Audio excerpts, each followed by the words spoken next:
जय जय रघुवीर समर्थ. बघा समर्थ म्हणतात की दुःखाला दुश्मन समजू नका. बघा समर्थ म्हणतात की दुःखाला कधीही दुश्मन समजू नका. दुःख आलं तर आपल्याला आतून मजबूत बनवतं, कणखर बनवतं, असं समर्थ आपल्याला ते सांगतात. आणि म्हणून समर्थ म्हणतात की दुःख आलं तरच आपण आतून समजूतदार बनतो, असं समर्थाने आपल्याला ते सांगितलं. आणि म्हणून समर्थ म्हणतात की दुःख आल्याशिवाय आपल्याला अनुभव येत नाही आणि दुःख आल्याशिवाय कोण आपला आहे कोण परका आहे हेही आपल्याला कळत नाही, असं समर्थाने आपल्याला ते सांगितलं. आणि दुःखात आपल्याला कोण साथ देतं, कोण आपली साथ सोडून जातं हेही समजतं, असं समर्थाने आपल्याला ते सांगितलं.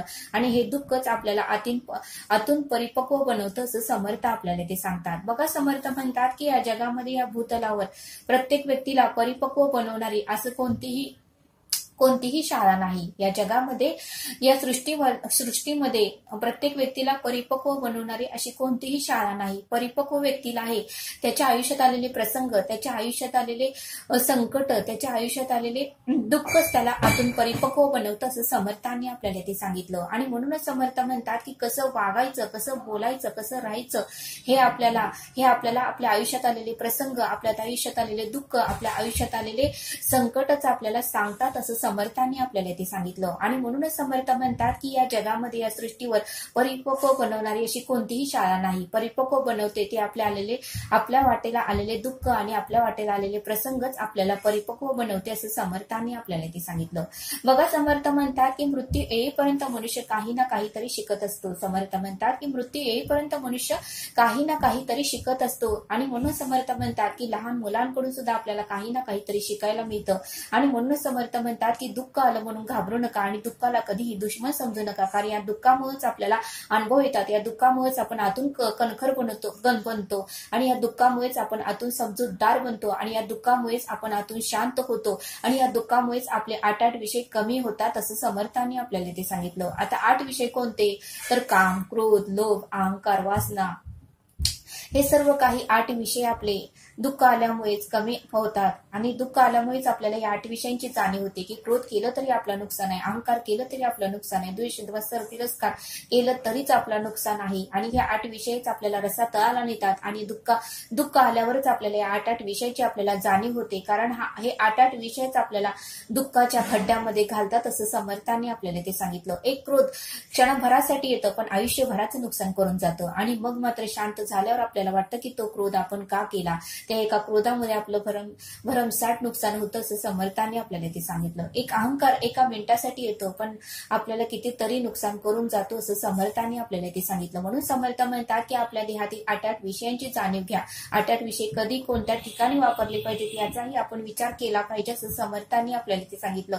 अति केलं की माती होते, असं समर्थ आपल्याला ते सांगतात. तसं समर्थ म्हणतात की 8 विषयांचाही अतिवापर केला की आपलंच नुकसान होणार आहे, असं समर्थांनी आपल्याला ते सांगितलं.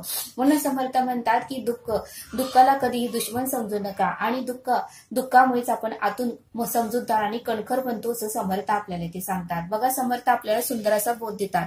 समर्थ म्हणतात की एका गावामध्ये लोखंड तयार करणारे एक दुकान होतं आणि सोन्याचे सर्व काही दागिने बनवणारे एक दुकान शेजारीच होतं.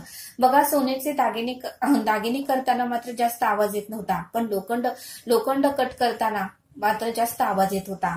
मग बघा म्हणले अचानक सोन्याचं दागिने तयार करत असताना सोन्याचा एक कण लोखंडाच्या दुकानात येऊन पडला. त्यावेळेस ते सोन्याचं कण लोखंडाच्या त्या कणाला बोलू लागलं, अरे मित्रा, किती दिवसातून आपली ही भेट झाली आहे आणि किती दिवस झाला आपण बोललो नाही, केलं नाही.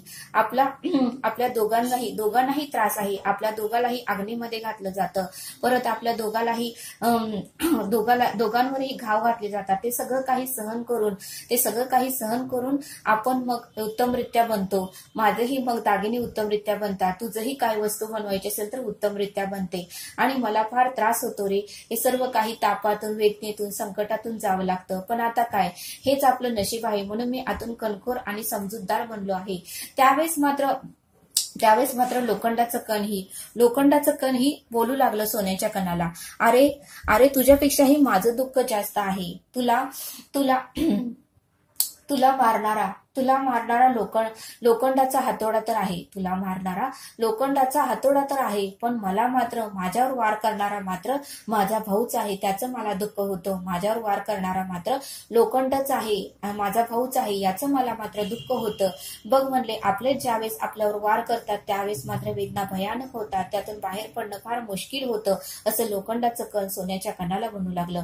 आपल्या माणसांनी दिलेला त्रास हा हृदयात वार करून जातो, आपल्याच माणसांनी दिलेला त्रास हा हृदयात वार करून जातो. असं लोखंडाचं कण त्या सोन्याच्या कणाला बनू लागलं. आणि लोखंडाचं कण म्हणालं, आता सगळं काही सहन केलं, मी आतून परिपक्व बनलो आहे, मी कोणाकडूनही आता अपेक्षा करत नाही. मी आतून प्रत्येक संकटाला, वेदनाला, दुःखाला सामोरे गेलेला आहे. त्यामुळे आता आपल्याने वार केला काय आणि दुसऱ्याने वार केला काय, मला काहीही फरक पडत नाही. असं लोखंडाचं कण सोन्याच्या कणाला बोलू लागलं. त्यावेळेस दोघंही हसू लागले. बघा म्हणजे समर्थ, या बोधातून आपल्याला हे शिकायला मिळतं की आपल्या माणसाकडून होणारा त्रास कायमचा दुःखदायक वाटतो. आपल्या माणसाकडून होणारा त्रास हा कायमचा दुःखदायक वाटत असतो. आणि म्हणून समर्थ म्हणतात की दुःखाकडे जास्त लक्ष देऊ नका.